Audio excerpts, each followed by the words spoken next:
folks, welcome back for another episode of Our Journeys, the show where we feature players with the will, the skills, and the frills to make themselves and the ladder a better place to be. Get used to that. You're going to be hearing a lot. So right now, I will warn you, we are running a bit light on players this evening. We are getting to see Tusk Shadows, who, as I recall, said that he was running a new version of Soul Shred. Or was, if you remember, he actually sponsored a tournament before he kind of went quiet for a while. He actually sponsored a Shred for the Bread competition, which was a it was the Shred, the Soul Shred card, and seeing how many times you could get that triggered in one game. And so he is, as I understand it, been trying to unlock new ways to use that card. And so here we have him on the ladder, rank 5, trying to break out of the warrior into the hallowed realm of the lady, which will, right? Is that, she's 4? I think she's 4, right? That's where everybody wants to get so that you don't have to restart the season at rank 9. He's got plenty of time. We're only a third of the way through the month. And he's in pretty good shape if he's forced to trade by his opponent. And he's got reach here. We know he's got 4. Actually, no. 4, 8. Okay, so Todd made this deck. Okay, we haven't seen Todd on here for a while either. Oh, with that Satanine, that might be just enough. With 9 magic, that's 3, 6, 7, 8. Yeah, he's got this. Tusk has this one in the body bag, if you will. Here we go. Kabloink. Smite. Smite. Smite. So this is not the Shred deck that I thought Tusk might be playing, but it is a deck created by a gentleman named Todd. I'm trying to remember his full name here, but I've seen him and Tusk. They do a lot of casual matches and everything where you're finding each other's decks. Let's see, Todd Bringer. There you go. Well, it looked spiffy. Alrighty. All right, so we got Dano and A-Ross both playing right now, so we'll go ahead and check in with Dano. For those who don't know, check out A-Ross. He's on Twitch a lot of the time. Very avid player. And we just got Ugnipped. But it was, well, technically no. We got the Ugnip effect, but we did not actually get Ugnipped because it was not Dano who conceded, but his opponent. Let's see, and Tusk saying he does not mind spectators. I'm cycling through. Okay, well, all right, here we go. So A-Ross, we'll take a gander, and then we can jump back to Dano, who hopefully will be in another match. But all right, so not looking fabulous for A-Ross as we enter in. Just as a quick glance on the board, but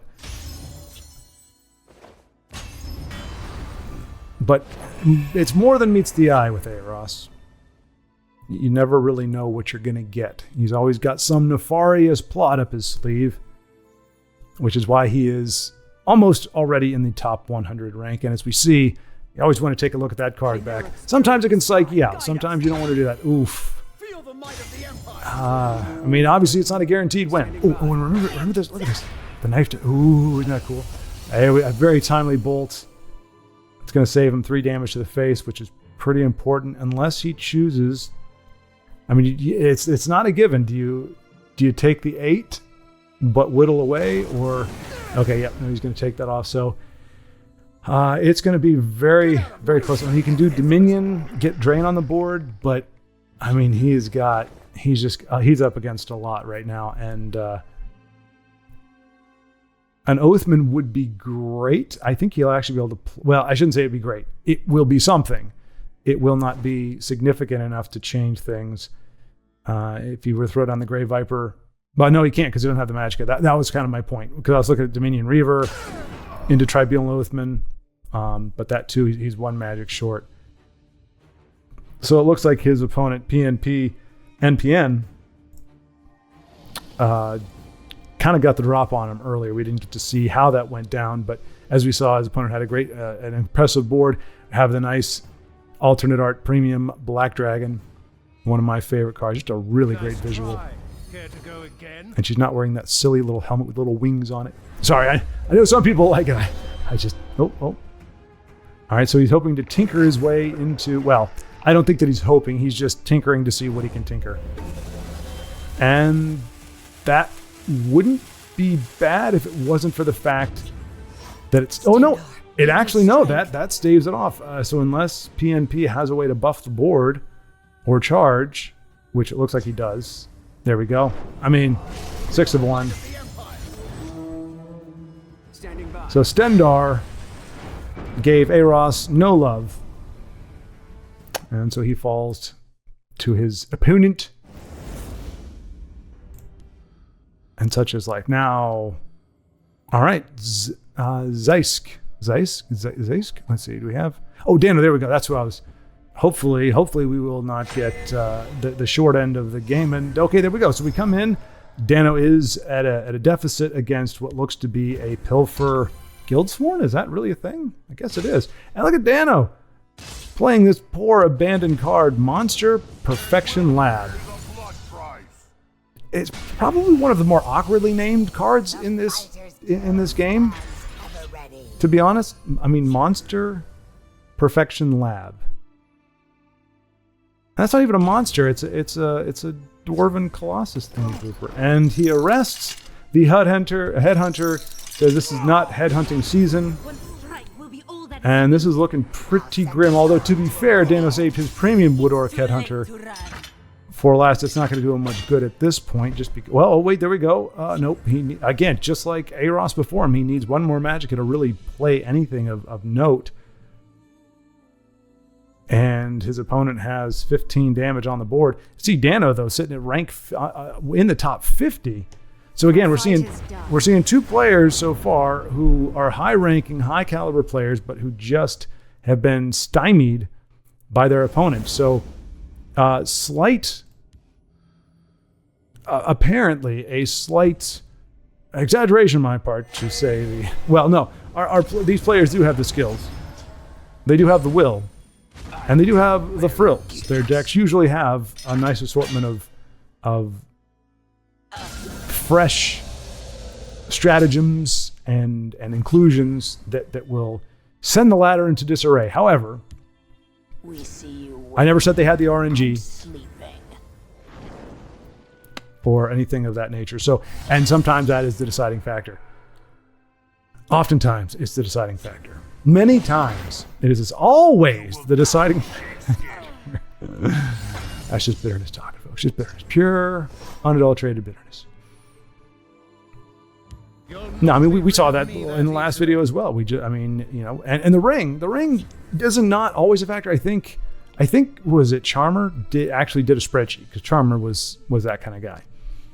That's not a slight. That's actually a compliment. But he did a study and was like, yes, if you have like his interactions, obviously it's not a perfect comparison because every game is not identical. You can't compare.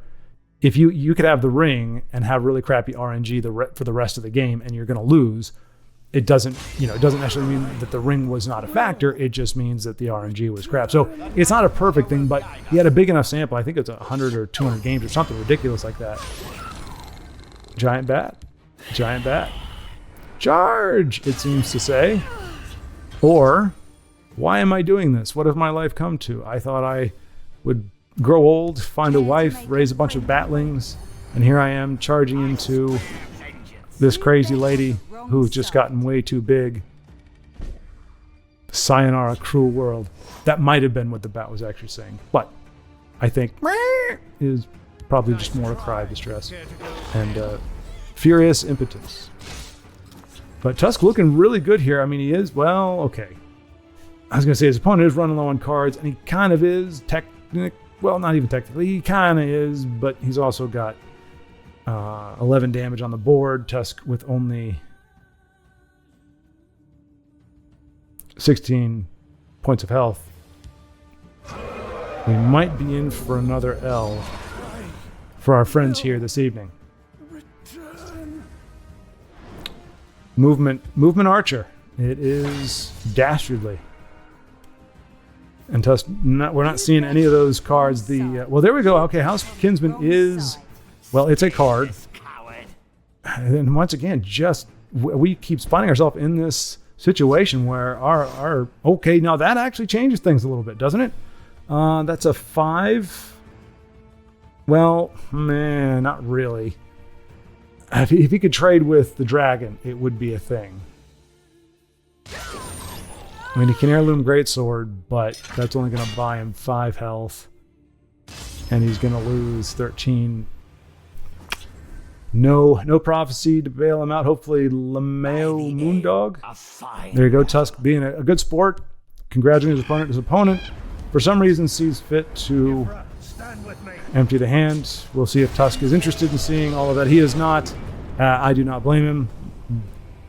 I mean, he gives him a good game, pretty much says, finish me off. It's a gesture saying, hey, I'm done. Let's finish this. And his opponent was a little too hell-bent on playing his stuff to notice. But yeah, I think that's a good cue. If your opponent says, a fine battle, good game, that's like, hey, wrap it up. That's good. You did your thing. Let's wrap it up here. So, hey, we remember, was it 3 episodes ago we were talking about, no, this was live at 5. We were talking about Tony Clifton, the alter ego of Andy Kaufman. Like, it was a lounge singer, tried to do stand-up comedy. It was really bad. It's like, what's your name? Bob. Bob. What's your last name? Up or down in the water? And then he made it some inappropriate jokes, but that I won't repeat here. But Bob just goes ahead and concede, and we get our first win, second win of the evening. So we shall congratulate Sea City on his win, and we'll cycle back to A-Ross and see if A-Ross can pick up a W himself, inspired indirectly by Sea City's victory. And it looks good for A-Ross. We're actually, well, okay, gosh darn it. I say that I look first at the health total. Works 50% of the time, all the time. Very wise, Sea City, very wise. That is a good way of phrasing it. 50% of the time, it works all the time. Who is the guy that was known for making those crazy quotes? Well, Yogi Berra. Well, no. Yeah, Yogi Berra, I think. You think when there's a fork in the road, take it? But how much of that is urban legend? How much of what is ascribed to Yogi Berra is actually what he said, or did he say one or two kind of witty or funny things, and then other things have been attributed? Because I remember when was it Napster, LimeWire? There was another one too. When the free music services first hit, I remember there were a ton of Weird Al Yankovic songs. They were credited to him. But as soon as you listen to the first 20 seconds, it wasn't him, because they were filled with profanity and vulgarities. And the most vulgar thing Weird Al ever said was, well, I mean, he'd never said anything vulgar, but I mean, he had almost every album had one song that was about being overweight, which modern day may deem to be insensitive. It was just a thing. What was it? Grapefruit diet. Anyway. That was the closest thing you could get. But these were raunchy songs that were there. Some of them were kind of funny at times, but they did not have his overall purity and cleverness. And things just got decidedly ugly. We do have an edict for A-Ross, but he's got, again, just in a matter of the amount of time it took for me to go off on a useless tangent. That's the amount of time it took for A-Ross to go from... well, okay, to be fair, remember I said I was just looking at the health, so that was my bad. I got derailed by Sea City Toker's words of wisdom and referring to Yogi Berra and misquotes and being allocated. The point being all that being, it's very easy to have things misallocated, and if you don't know the source, which obviously I don't know Yogi Berra, I knew Weird Al Yankovic, I knew his MO, I knew his record with records. And so I knew if the song had profanity or vulgarities in it, it wasn't a Weird Al song, no matter what Napster said. And so I wonder that about a lot of things in history as well. I mean, I wondered about Shakespeare. The only thing with Shakespeare is his voice is consistent. Like, it may not have been a guy named Shakespeare, but whoever it was, I think it was one person who wrote all of those works. Whatever his actual name was, I think it was that one person, just because it sounds very unified. And Eros doing the turning the tide thing that he does. And, well, kind of. Unfortunately, he has the tiniest guards in the world that even Ungolem can take out. And so he's going to get 11 points there and 21 points. So he's going to be... He needed a prophecy there. And now Mulamir is just going to prepare to go face Eros, not having it. And that is how the evening is going, folks. I would be not excited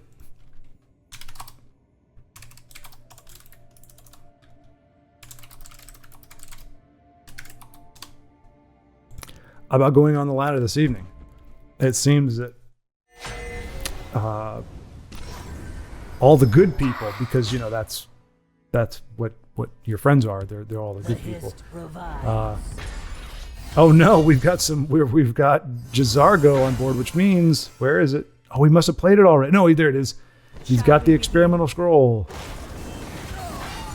Will we see that played here today? We saw last time. That's what screwed up one of our friends. The opponent played an experimental scroll, and it was, out of the 3 effects, it was the one that pretty much was a board wipe. What are they again? Okay, speaking of board wipe. Sign me up. Wow. That is... I mean, this is one of those 50% where it doesn't work. I don't know, CC. I think you're doing all right. I mean, that was... Yeah. Behold, my magnificent monster. I mean, barring another ice storm. Please, no ice storm. For crying out loud. They cannot hope to outwit me. And if it wasn't for bad luck, wouldn't have any. But I mean, Sea City's got the heart of the cards. Get that big body. Big old 6 custom fabric and get it down there, Sea City. Lay it down. Heck yeah. What'd you get? Breakthrough? Yeah, that's what I'm talking about.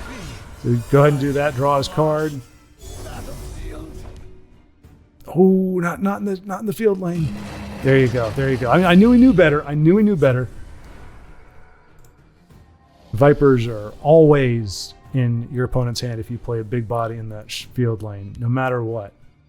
It's hard because, I mean, not another Cruel Fire. Well, actually, it wouldn't matter. This is one of the few times Cruel Fire Bloom wouldn't do that. But isn't that Castball is the most annoying freaking card because it does so many gosh darn things. It enabled the Oathman in just with one card. It enables the Oathman.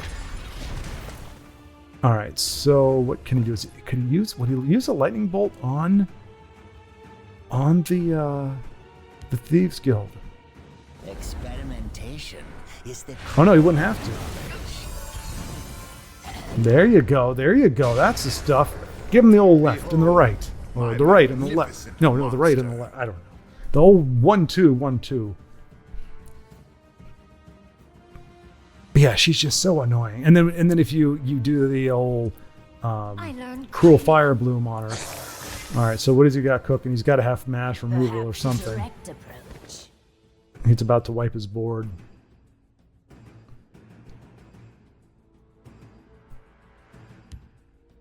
Guardians? No, Tazcad. Interesting. Okay, so his opponent is going on the offensive. And there he goes with the killing the card and doing the things with the drawing and the things. Ah. All right. So he can lesser ward to buff up Jack. The problem is he might have to do experimental scroll and just see what happens. Let's shed some light on the problem. Or making use of his special abilities there. Unfortunately, you can't divvy up the damage on either side. May the forebears guide me. Yeah, don't ask Stendar. Stendar doesn't do jack squat. And Drain. Oh my gosh. Okay, so the forebears, good. The forebears Not the 3 bears, those got duped by Goldilocks, but the 4 bears, the 5 bears, the 4 bears, 4 bears. The 4 bears are actually, they'll listen to you. If you beseech the 4 bears, then you get what you want. Don't talk to Sendar. Don't ask Azora. She never listens. Everybody's ever said, Azora, help me. She's like, no. Stendar's like, what? Adar. I don't know, guys. It seems like a lot of work. I don't know if I'm up to it. I think I'm just going to chill here, if that's okay. Good luck to you, and I'll see you on the other side if you don't happen to make it out of here alive. But the 4 bears, they're like, porridge isn't too hot. It isn't too cold. Watch yourself now. It isn't just right. It's a lightning bolt to the face. Oh crap, Ola. You gotta be kidding me. And with that, oh yes. Speak. See, City Heart of the Cards, that's it right there. That's it right there. That was what he, well, okay, well I guess he, well no, he still did need it. I mean, he can just give Handsome Jack the ward, and that is it. And see City with the win. It was looking hairy there, but never doubt the 4 bears. And I will say that exact same thing to Sea City. GG. Looking hairy there, but never doubt the 4 bears. And we'll see if he actually picks up on what that means. I wouldn't have any clue what the heck I was talking about. If somebody said that to me, I'd be like, what the heck is he talking about? But Sea City's a sharp tack. So it's very possible he will understand what I'm talking about. We'll see, though. As we light up. See, he knows. Either he's just playing along. He's like, what is this crazy person saying? I don't know. We'll just say it's all good. Look at that. Tusk takes out Razzle Dazzle. Nice try. Care to go again? That heirloom greatsword has gotten me out of a lot of different troubles. Been in my family for generations. Yeah, so I don't know if Sea City actually got it or if he was just playing along because why wouldn't you? But I'm going to assume that he did. For fork's sake. I mean, the only good news is we have not seen fresh start from Frank. If he doesn't have it next turn, then we'll call it good. But way too often, Empire has new era, and then they right off the jump have some way to draw 2 or 3 cards, and it's just like, are you freaking kidding me? I mean, the only difference between this and a typical Empire game is usually,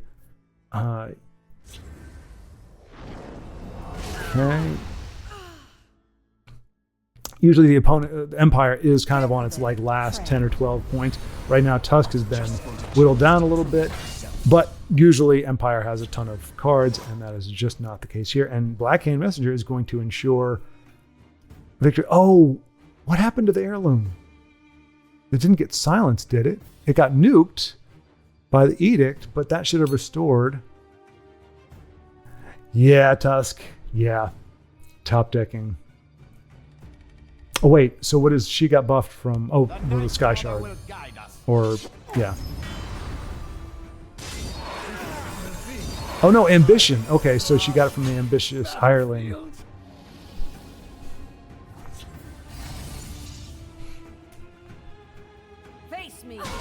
And yeah, Sky Shard means that Frank is just going to be able to keep putting down big bodies. He doesn't need the Magicka, so that means he can just pretty much play everything. Merchant Camel, good for Tusk, but man, he's got an uphill battle here. Ooh, Piercing Twilight probably, I would think, just to try to get rid of something.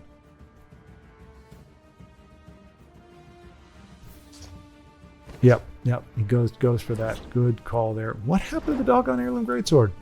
I missed it. I know Edict doesn't get rid of the sword. I think what the banishment? There you go. That's the stuff, old bean. Oh, so either Frank is sitting on, either that card on the left is another new era, or he was only running 2 copies of it. And since he's holding on to it, that may very well be it. And there's that ugly crew. I'm just not a fan of it no matter what, but in this particular case, unfortunately, the one time it could be moderately useful, it actually isn't terribly helpful.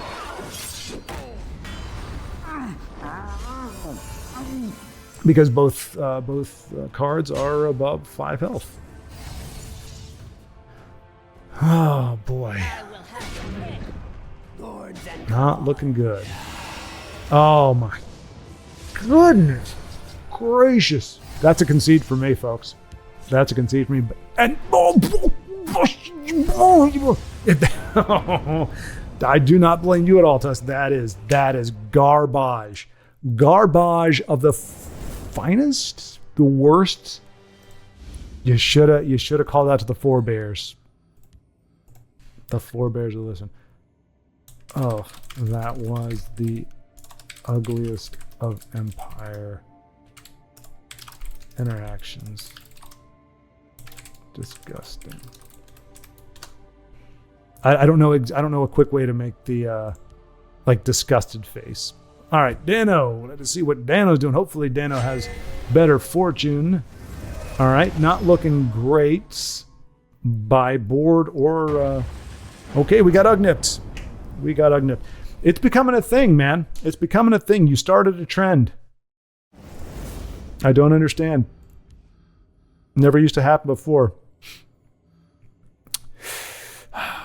It's a sad day for the spectator. It's like, hey, all right, we got a juicy game coming. Oh, okie dokie. Our opponent just conceded. Or no, our friend is. All right, Wilhelm. Come on, man. Don't do me dirty. Okay.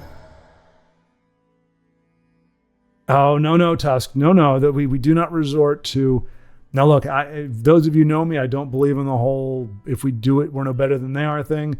But there are some things. It's not even that so much. It's why you're doing it. That's the big thing. If you play Invade because you don't know any better, and you're just getting a grip on the game, it's the effect is still the same. You're still if your opponent is playing Invade, the reason why doesn't seem like it's a big deal. But in terms of whether or not that person is operating from a place of innocence and naivete, versus if they're operating out of hate, there's a big difference. You know, you can do something in retaliation to get vengeance, or you can do it because you want to protect yourself and protect other people.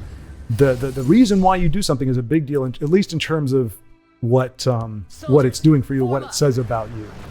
So the only way you can be like the other person is if you do what they do, but you also do it for the same reasons. Otherwise, you're still not like them. There's a big difference. Now, by the letter of the law, it may not be that case, because the law isn't interested in justice. The law is interested in satisfying itself. We have a legal system, not a justice system. So when you go to court, if justice happens, it's a nice coincidence, but that's not the point of the court. The court is to satisfy the law. And that's the second time we've seen Faded Wraith. It's not obnoxious as it was in the last game, but it is still it just rankles me when you get into the late game and your opponent seems to run out of cards, and that happened. It would be the one thing getting all the buffs. And you're like, for crying out loud.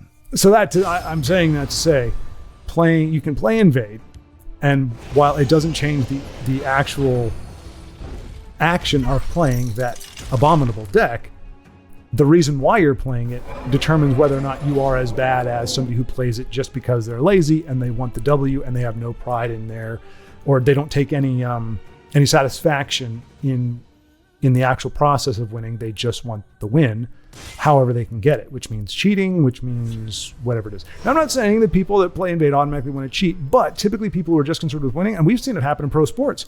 You have athletes where they did a play that was illegal. They stepped out of bounds. They know they stepped out of bounds, which means they were playing on a field that was slightly bigger than everybody else, which gives them an advantage. And if you try to get away with it, you are not playing football. In this particular case, in American football, if you step out of bounds and you get away with it, you do not play football. You do not beat your opponent by outplaying them on the football field. You had an extra foot or two of field to play with that they didn't. And that is why you won. It's not because you were better. A true competitor wants to win at all, as best they can within the rules of the game. It's not a war. We've in modern times, it seems like we've confused war with games, where it's like games, you win no matter what. You play to win no matter what. You cheat, you gouge, you do whatever you have to do. You intimidate, you hold your opponent's family hostage until the game is over. You do whatever you got to do to win that stupid game. But God forbid, comes to war, you're like, well, we got rules. We got to abide by the rules here, people. Life and death situation, we need to make sure we're playing fair. It's like, that's kind of backwards, in my mind, anyway. But anyway, that just got really skewed dark. But that to say, Tusk, do not do it, because if you play invade and you do it and you do it out of hatred, from the dark side, and look at this. Exactly enough. Wilhelm smacks and then bolt to the face for the win over Vote for Pedro. I may vote for you, Pedro, but I will happily see Wilhelm take the win. And I do pity Vote for Pedro, because he is currently in the steed, and I know from my last time climbing the ladder, the steed is indeed a tweed, and that is my way of saying a poo-poo head. Makes me not upset to run my new Invade Cancer deck when I'm angry. No, my friend. Never act out of anger. That leads to the dark side.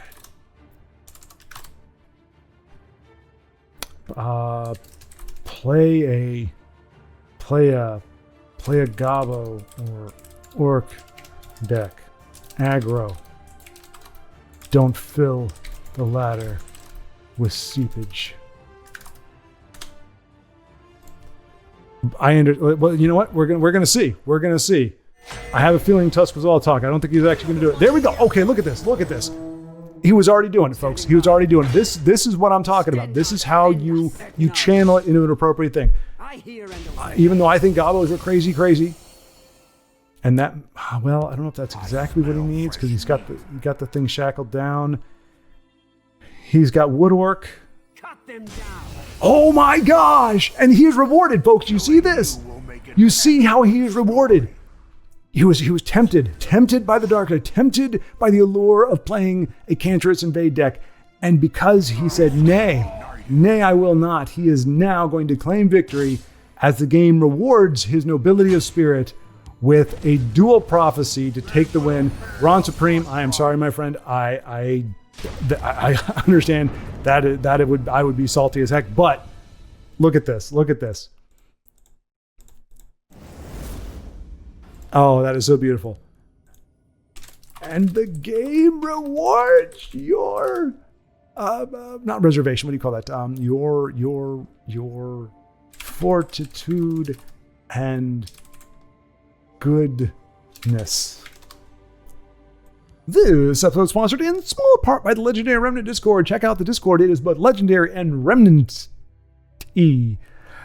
Moving on to the primary sponsor of this video, it is Whirlwind Sprint, a Shout substitute or a Shout custom creation from the brilliant mind of Beatrice in a very long series of Shout replacements, upgrades, and custom creation. So this would be the second one in agility. It is a 3-cost action Whirlwind Sprint. Give ally creature charge. So we're giving one creature charge. It takes 1 less damage this turn and deals 1 more. Can move to another lane and ignore guards this turn. So pretty much it is giving, it is, and I think what we're seeing with Beatrice is trying to make these as functional as in action as they are in the actual game. So Whirlwind Sprint allows you to blow past things. It gives you an extra. I think because when I played Skyrim, all it allowed me to do is get through a gate faster. But I'm guessing it gives you some attack potency or something. But in theory, if you're able to dash like that, and what we can see from the card art, which looks pretty darn good, by the way, majestic mountains and somebody who looks like they're whirlwinding sprinting and about to cross a chasm. I think if you're running that fast, clearly you would be able to get around guards. You'd blow right past them. You would have the agility to change lanes. So I think that's what a lot of these cards are, is more of trying to focus on making the utility match as close to as possible to the actual physicality of it. So to be commended. The second level Give ally creature charge. So we're still doing the one creature. It takes 2 less damage and deals 2 more. Same thing, can ignore guards and move into the other lane. And the third cost, as we've seen the typical escalation, takes 3 less damage, does 3 more, and again, still move to another lane and evade the guards. So,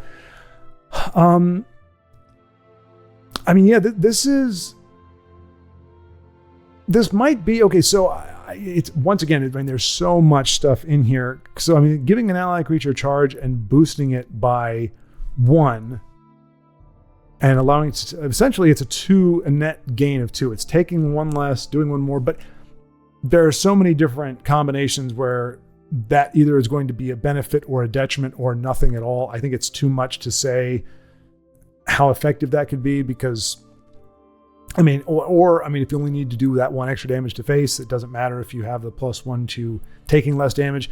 But there are so many trades where it doesn't matter if you have the +1 to your health, it doesn't affect the trade, or it doesn't help. Either way, 1 is kind of negligible. So 3 cost where that's the only thing, I would say that's probably where the card should be, because again, understated the first time. That said, I don't know that a 3 cost 2 for 2 or 2 and 2, dealing 2 and taking 2 less. That effect is more encouraging of trades than it is of like going for face. So it's not necessarily a pure reach deal. The caveat, however, is the extra line at the bottom. Can move to other lane and ignore guards this turn. That's a big deal. That is, because this doesn't say play a card that's already on the board. So you can play your charger, or you can play, I'm trying to think, what if you play your aspect of her scene and you make it a 12/12 guard? You now have a 12 cost, 12 charge. No, sorry. 12 cost, 13, 14, or 15 charge, which I think that might be a bit broken. Now, granted, that's just the 1 card. I'm trying to think if there's another. I think that's the lowest cost 12/12 you can play, is a 9 cost 12/12. So you're not necessarily every creature is going to, or every deck is going to be able to do that, but your Aelid Guardian, you'd have to be able to ramp to do that because they're 11 cost. So you'd have to ramp to be able to give one of them charge. But I think giving a creature charge is a big deal by itself, even if it's just for 1 turn. Right now, we don't have a card that does that. Well, I guess we kind of do. You have the Unicorn, but it's very, very limited.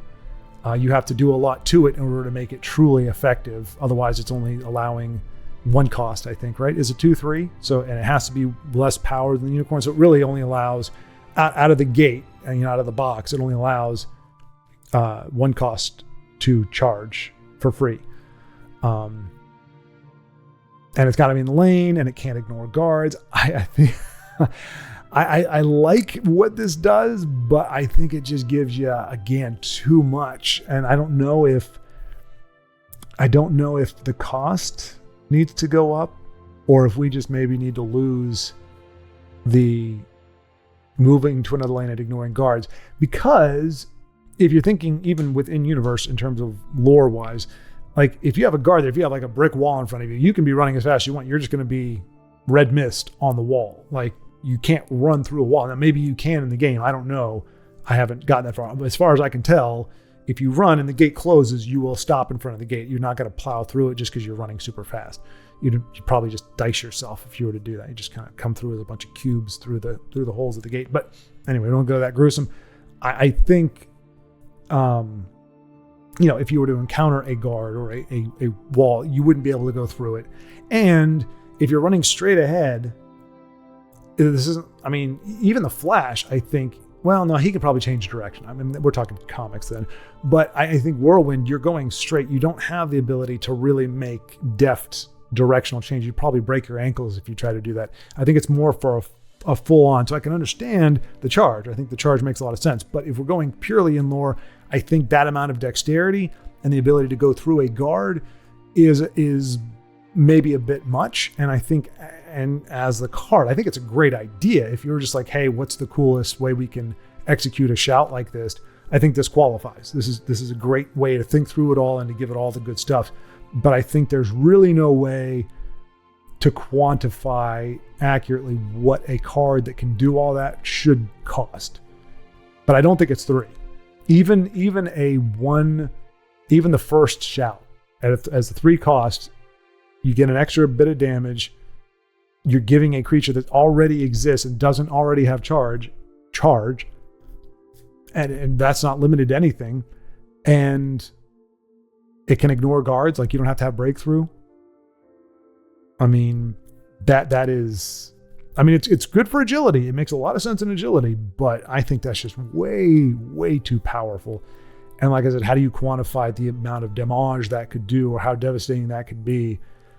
I think you would have to be, it would be costed, the cost of it would put it out of realistic play. So to keep it in realistic play, I think maybe just giving charge, and with the buff, maybe you could do that at 3, possibly. But I don't think we could have the ignoring guards and changing lanes thing. I think that's just way too much for the old Whirlwind. But you can let me know what you think.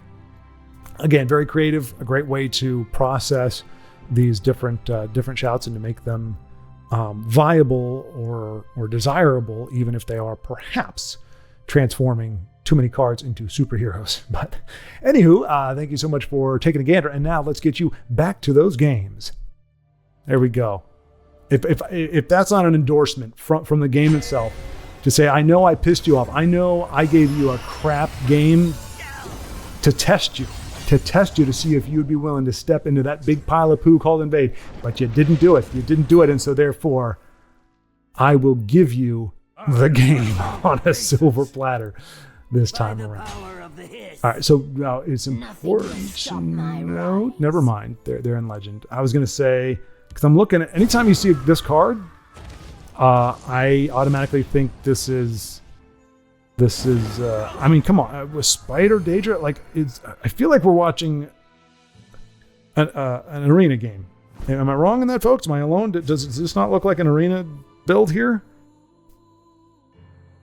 But if I'm not mistaken, it is not. It's just a ladder game. It has to be, because I don't think Eros is. I mean, he could certainly be playing arena, but I would just be surprised if he's a 109 legend in both arena and ladder. So this is ladder. It's just we're seeing some cards we don't see. Tusk says, "Oh no! Oh, that's what he's up against now." I was like, "Don't you do it! Don't you do it, Tusk!" So Tusk is currently against Allied Guardian, Alduin, and Revives. So again, he's getting the raw deal. But you just got to hold fast. You got to hold fast, because you just, again, the exact same thing for the exact same reasons. Yeah, then you by definition are no different. There you go. Exactly, Tusk. Exactly. Sometimes it is better just to go mindless and just do the things. Because the less you invest in each game, the less you lose in each game. And when you're kind of where I'm at, and sometimes when you get really salty, where the wins don't feel as great as the losses feel bad, it's like you may as well just, go for the quick kill. If you don't get it, move on. That way you're not really disappointed when it doesn't happen, and you can just move on to the next game and just hopefully rack up, 5 or 6 wins out of 10, out of 9 ideally, I guess, 9 or 8, about a little over 50%. Over 50% win rate feels decent. Doesn't feel great, but it feels decent. It's when you're losing 65% of your games that you really start to feel that saltiness. I've wanted to get a premium Ebonheart Oracle. I like the card. Honestly, I mean, because they do a pretty good job of this. I'm not going to lie.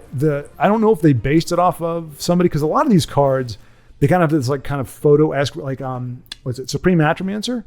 It looks like they used like a model's face, like an actual person, and they just, what do you call it? What do you call that? Legendified her?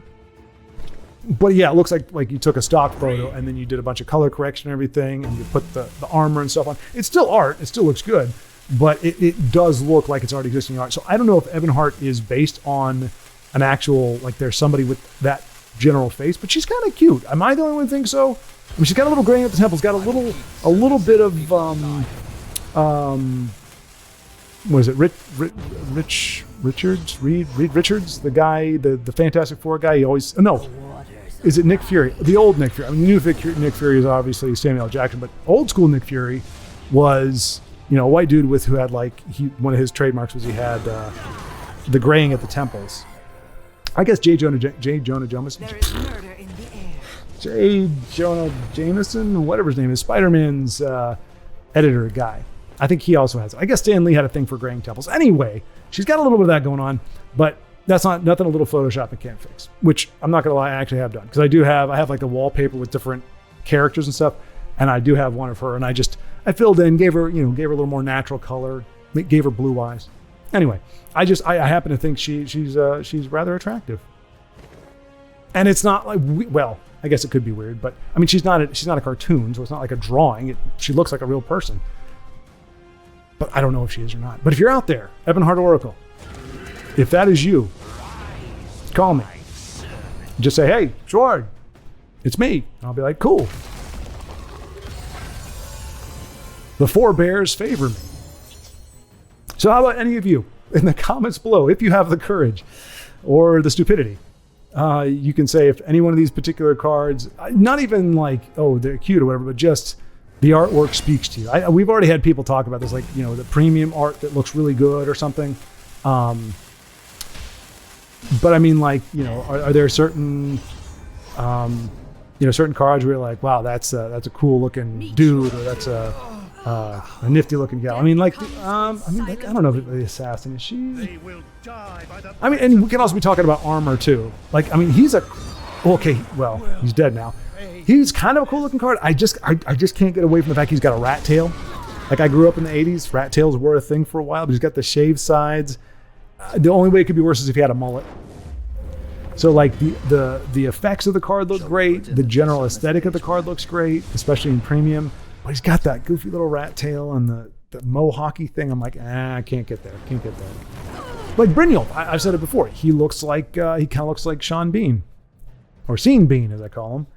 Boromir kind of has a little bit of that. Now, if you get really close from a distance, you get closer up on him, it doesn't look like it. Same with the Indoral Mastermind.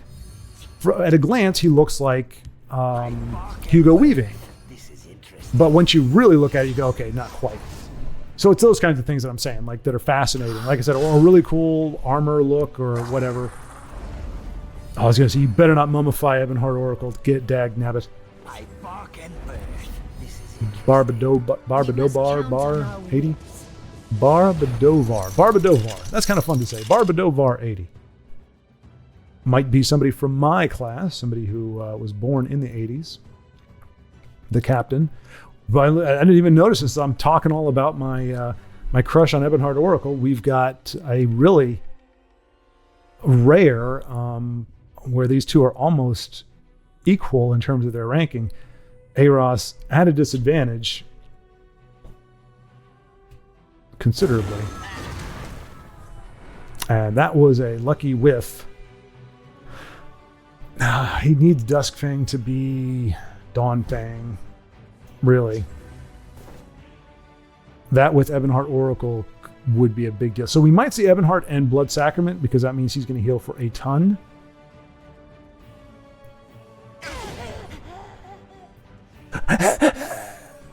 But I mean, look at this fresh deck. I mean, get Midnight Burial, but I guarantee that's not for an Alduin nonsense. Blessing of the Grove, there you go. That might be it, actually. I just noticed he had that. Blessing of the Grove, 2 for each friendly creature. So if he plays the Shriveled Mummy, the Bloodpact Messenger, and then Blessing, he's going to heal for a lot. And there it is. There it is. Card you never see play. Look at that. 31 health. Hail, Aros. Hail for that. Opponent probably did not see that coming. And just like that, he has turned the tables.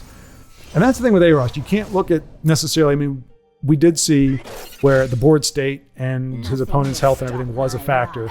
But a lot of times, the stuff he's got in his hand, all right, not the worst thing. Ebonheart's still alive. I lurk in the shadows. Wow. Wow, another one. Okay, well. Barbadovar has much better luck drawing his assassins than some of our other friends. All right, gets rid of the edicts. Not great, but those aren't prophecies, so that doesn't make much of a difference. So we might see a Dawnfang. Oh, another one. Okay, well. Oh, if I was Aros, I would be getting a little flummoxed. But I mean, we don't know the. Yep. Wow. Oh, come on. Jeez Louise. All right, Aros, you got to pull this one out, man. This has gotten too dirty.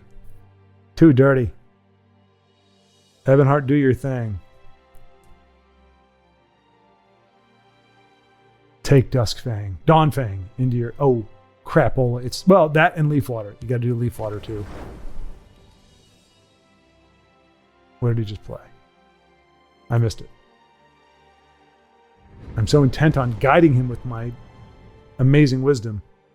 Don't sacrifice the Ebonheart Oracle. He does not. Oh, he did Midnight Burial. That's what he did. Okay. And again, just beating one to the other, and bam. Yay, Giggles! Oh, it's Giggles and Ebonheart. Oh, that's a darling couple right there. Or coupling, I guess. She's another one. You really can't see her face too well, but she just seems to have a great personality. Although I could see that getting annoying. Like, she could be one of those people that's like, you're so funny, and doesn't laugh, but then she just starts giggling randomly, and you're like, oh, for crying out loud. But if she giggles and is genuine about it, and she doesn't do it all the time, I think that it could work.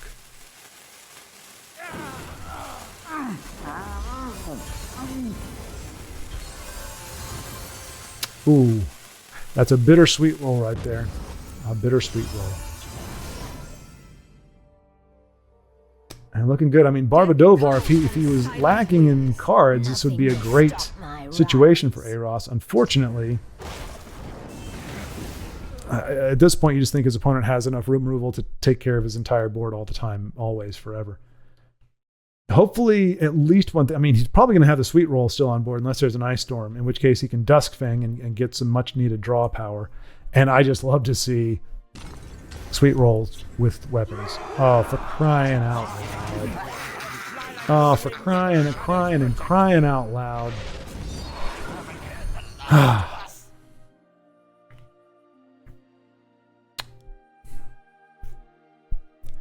This is a soggy game, I'll tell you. It's like a bowl of cereal that has just been sitting in milk for like 12 hours, and Aros has just had enough. Don't blame him. Who wants to eat spoiled milk?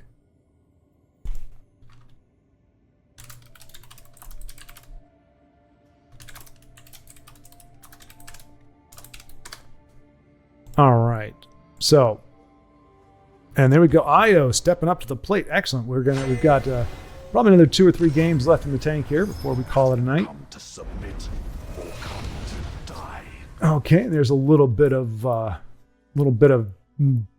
rules for thee and not for me. I'm going to have my Wilds Incarnate, so you can't draw or you can't gain health. But I'm also going to play at the same time my Hand of Dagoth, who can get health. So nah. But he went down, and there goes Elaine. Does break the ward on the Black Hand, but hopefully we will get to see hulking Scallon take to the field in a short amount of time. We might see Clockwork here. Camus Memoir is not going to want to leave that alive. If he does, there might be an Archer's Gambit waiting for him. Hopefully there's not a silence or removal for it. No Fell the Mighty. Really wants to be able to take out one of those 2 targets, and he's going to shackle it instead. I mean, he does have the Archer's Gambit. He might just use that for the Grummite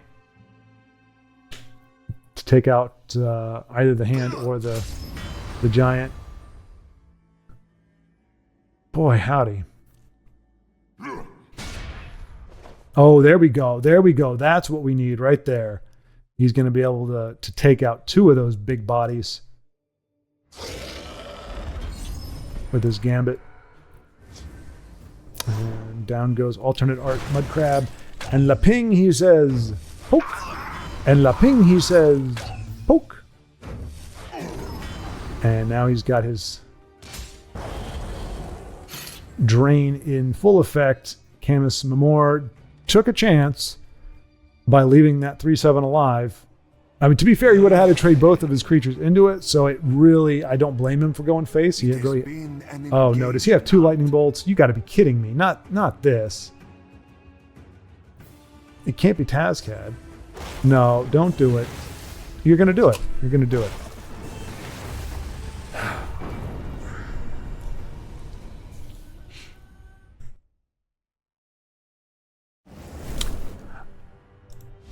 Even as a spectator, I feel like this game is spitting on my face. All right, Todd Bringer, bring us home, buddy. This will be the last one. All right, we might get to see a win here, folks. We might. No, that is not what you should. Well, yes, no. I mean, we have established that you have to have some special powers to be able to play an off-meta deck or a deck that is widely recognized as not hyper-efficient and get away with it. And I think I spoke too soon. I didn't even notice the gate was already at level 16, soon to be now 18. And we're just gonna, I mean, this is Monday, right? This is Monday. I'm not shooting this on Monday, but this is Monday's game. And so I guess this is what we, what are you going to do? What are you going to do? Prepare yourself. Okay, you shut up. I don't need your lip. It was a rhetorical question. What am I going to do? Prepare yourself. You prepare yourself. Getting a bunch of keywords you didn't earn. You goofy hatted shin guard wearing, mace wielding, inappropriate length skirt wearing doofus.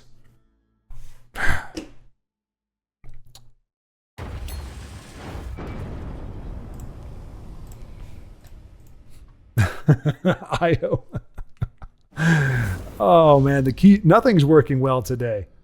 Oh.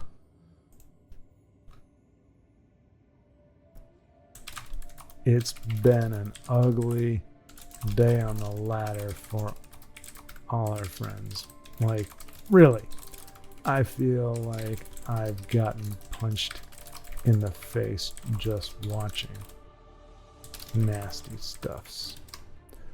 But, oh, no, we are not challenging him to, oh, there's no way in heck that would be a good idea. Not that he would take up the challenge. All right, so this will be the last one. We are hoping to go out on a win here. We're all counting. I'm not gonna say anything to him directly. But to quote Leslie Nielsen, just want to say good luck. We're all counting on you. I don't think I've got that movie. I would like to. I'm going to start getting sound bites from movies. May have to go back to the old reliables.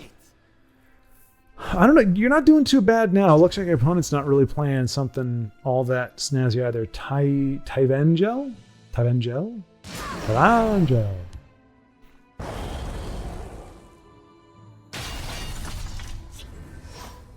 I mean, to be fair, Demented Grummite, I mean, we don't have to play meta stuff, but Demented Grummite IO, really? And Grummite Magus, these are not tribal decks you want to. Look at these guys. Come on. These are Neanderthals. These are, I don't care if in the lore they're the most brilliant species on the planet. Well, they can't be. We've got, I mean, come on. I mean, that's a bit on the nose. He looks demented. It is one thing to have like a card with some subtlety or something. Like if it's a Demented Grummite, but it looked like this, that's fine. But when you look like this and you call him demented, I mean, that's just mean. And look, the loincloth, it leaves nothing to the imagination, and there is nothing there. I mean, I think we see it on this Grummite too. I mean, yeah, they're these poor guys. They can't reproduce. They're called demented, And Magus, I'm not sure what that means, but I guess it means super duper ugly. So super duper ugly Grummite, demented Grummite, i.e. deficient in mental faculty Grummite. So I gotta say, just on aesthetics alone, your deck deserves to lose. I mean, if I were to lose to a demented Grummite or a Grummite's hyper ugly Grummite. Okay, there we go. Let's get a little bit of class in this deck. Throw down that Torval Executionist. There we go. Yeah, don't let your opponent see the demented Grummite. Let that be the last card you play. So well, don't play that, because Tyvangel does not deserve. I don't know if he's done anything horrible. I mean, obviously this is heavy RNG here, but it's not Poopstone RNG. I don't think he deserves to lose to demented Grummite. That would just be our luck, though, right? Bethesda would be like, you know what? TESL does deserve an update. We're going to release an expansion of Grummites. And we like the invade mechanic so much. We're going to do invade, but just it's with Grummites instead of Daedra. You can tell them you thought of it. Don't patronize me. I think of plenty of smart things. I don't need you to fake it out there. All right, so Old Salty's Assault coming down at a great time. Io with 11 match to work with, a clear board, a big body and a not so big body. I think we could see Old Salty's Assault. We could see so many things, and I think we're going to end this video on a win. That's the important thing. Again, I don't want to encourage the prevalence of demented Grummites. Life's been hard enough for them. They don't need to be sent into battle with their see-through loincloth. I mean, it's like fishnet loincloth. Seriously. Look. It's a fishnet loincloth. There is no purpose in that whatsoever. It shields nothing from the eyes. It leaves nothing to the imagination. It's just, he is the opposite of the Ebonheart Oracle. Ebonheart Oracle up here, Demented Grummite down here. Maybe one day I'll do like a well, no, I wouldn't do this because I only have one idea, and that is a card that represents a deck, a type of deck. So Demented Grummite, of course, would be Invade, right? That's an easy one. That's low-hanging fruit. But that's the only one I've got, and everything else would kind of be a stretch one way or the other. And the least aerodynamic creature in the world, who, if it ran, its head would just get ripped off its body, comes down with no draw power. And Io can do 14 damage from Shadow right now. I mean, barring a Cruel Fire Bloom. And there we go. There we go. And his opponent never saw that Io's hand was laden with Grummites. So fabulous. Well done, Io. Well done. Your deck. No. Not that I encourage the use of Demented Grummites, mind you. But you stick to your quirky creations. GG. There we go. So we finally got our win, and that is how we are going to wrap up this video. Thank you all so much for watching, and until next time, keep playing.